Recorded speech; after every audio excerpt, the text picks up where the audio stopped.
Hi, everyone. Welcome to another Toy of the Day here at Kastor's Corner. I'm your host, Khalil. and today we are wrapping up our look at, excuse me, Masters of the Universe up until what they have out now. I'm still on the fence about the battle armors, so we'll see how that goes. But we got these over the summer. I picked them up in Manchester and then found another one somewhere else, and I'll go through it as I talk about them, but this rounded out wave one for me.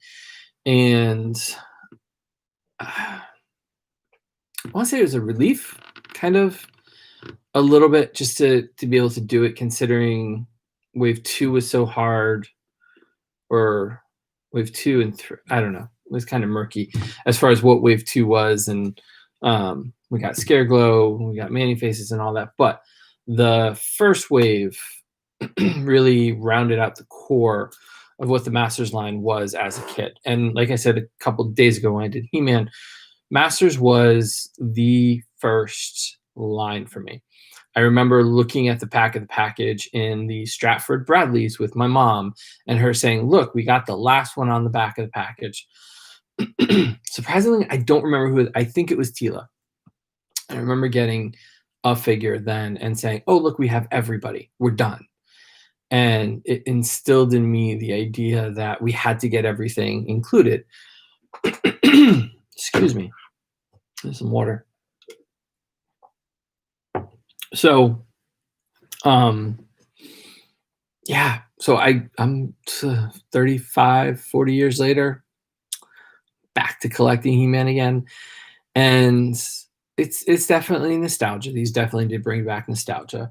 And the first wave had He-Man and Skeletor, Battle Cat, Sky Sled, and Man-at-Arms is one of the other four. So in the package, he came with all of his gear off. So the arm gear, leg gear, and weapon were all packaged behind, and you had to apply them to the figure when you got it. The main breastplate was on there.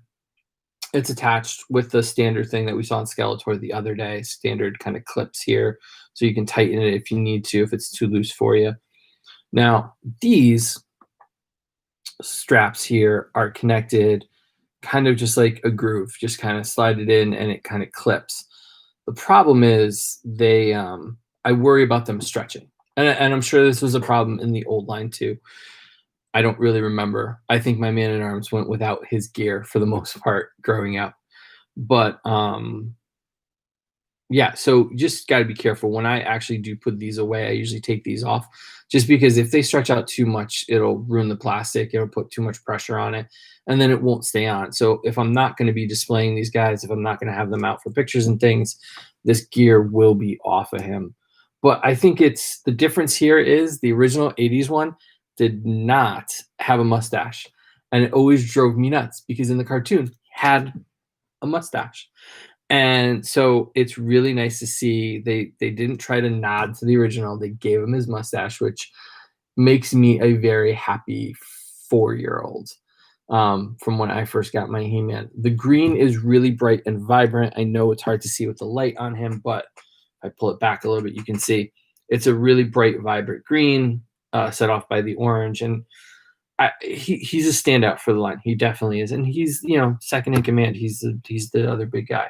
So the other gentleman in this wave, if you can call him that, is Beastman. Now his web gear or his arm gear is connected by like a tab. So on the back you can kind of see it's in there, but it's so loose. I wish they had used the same kind of strap for him as they did for Beastman. Maybe they were going for vintage looks, whatever it is. It just doesn't work for me. They pop off constantly. They slide down constantly. So yeah, he comes with a standard whip, which is kind of like this giant thing. It looks like a megaphone with a like cord hanging out of it. I don't get it. He does not have, he's got flat kind of smooth feet, but he's got the furry body, furry chest, furry arms, and all that. He's got the weird hand Junior had commented on a while ago. It's kind of all stretched out and weird. Like it's like like something out of a Princess Bride. He looks like he could be the Six Finger Man, to be honest with you. Um, and the overspray on the chest piece is supposedly a callback to the original toy when they just didn't care in the 80s and they just gave us mispainted toys or underpainted toys. The detail work on the face, though, and the painting on the face is exquisite. So they did step up there. So you've got two, a hero and a villain. And then in the first wave, of course, you have to have Teela and Evelyn. They are the same bodies. From head to toe, they are 100% the same bodies, with the exception of their heads and their weapons. So Evelyn, bright blue. My first one, this is one I had an issue with. I had to return. The first one, her headgear was glued sideways. So like it was not centered. It was actually, this point was actually over her eye rather than directly, dead center on the nose. So I did return her. I did get a new one, thankfully. It was not too hard, and I've seen her a bunch of different places. But yeah, so it's nice to have the female Evelyn. She does not have a translucent ball on the end of her staff, which I know probably would have raised the price of it and changed the aesthetic of it all, but I think it would have been cool. But I get it. They're going to go with all solid colored accessories, just like the old ones, and I'm okay with that. The colors on her are really bright and vibrant. The little skull on top of her head is really cool. I just top to bottom, I think it's a really solid figure. Teela comes with some extra stuff. So Teela comes with her snake staff, her shield, and also clip-on armor. So you can take that armor off, pop her head off, or out of the headgear, and she's got her standard updo with the crown and everything. She's the warrior. And I really honestly want to say this is probably the only female character, I don't know why, that my dad did not have an issue with me having as a kid. He made it pretty rough to be a kid who liked action figures that had females in the line. I had to hide them as a kid. But for some reason, he didn't mind that I had a Teela. I have no idea. I wish I could ask him why. I don't think he'd even remember, to be honest with you, if I could ask him today. But she is well painted. The details really come out in her crown and on her outfit there. I know it's kind of hard. They did a really good job with the head sculpt. I think it might be one of the best in the line. It just doesn't look like a blank stare Barbie that we had in the 80s. There's some definition here. There's some character to her face. So I was really impressed with that. And honestly, Teela, He-Man, Man-at-Arms, you could have stopped the line with wave one, to be honest with you, for me.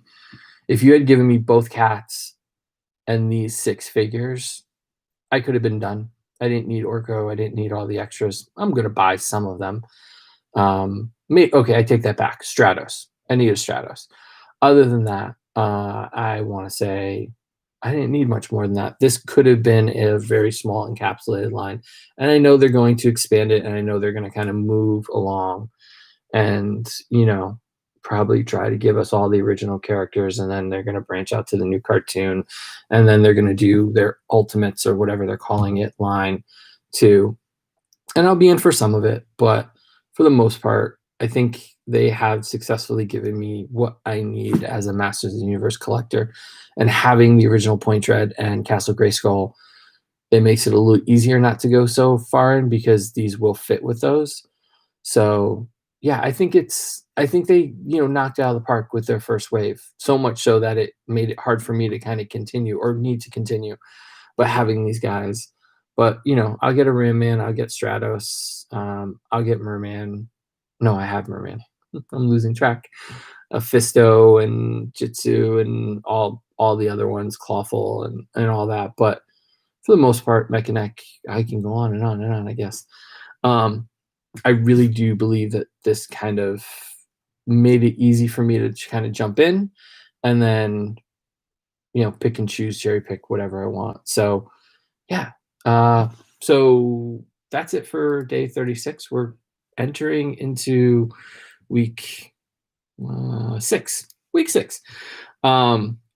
Hope you guys have been enjoying these. Please let us know what you think. Comments on the toys, that'd be great. This week, we'll probably take a look at Doc Brown from the NECA line. I just got that today. Bill was nice enough to order it and split shipping, so that was great. I'm trying to think what else. Nothing here. Oh, we've got light colored Coco or Regal color, whatever, royal blue color Coco we have not talked about. So we'll definitely be looking at him. There's some Mandalorians here. There's some Transformers in this room. I randomly walked into Target and found this thing just sitting on the shelf on a Friday during lunch at 1 o'clock. So that's pretty cool. So I'll be popping him out of the box soon and taking a look at him too. So we got a lot coming, but I can put Masters to bed until the next wave hits, because unless the urge to buy a new toy comes and I find the battle armors, I think I'm good till wave 4. So thanks for watching, guys. Check out new podcast tonight on cornercast.com and Apple Podcasts. This week, it's a reunion of sorts, and I'll leave it vague like that. But we'll see you tomorrow for day 37, and I don't know, maybe I'll surprise you. Maybe I'll get something tomorrow and have to talk about it. We'll see. See you guys tomorrow. Thanks for watching.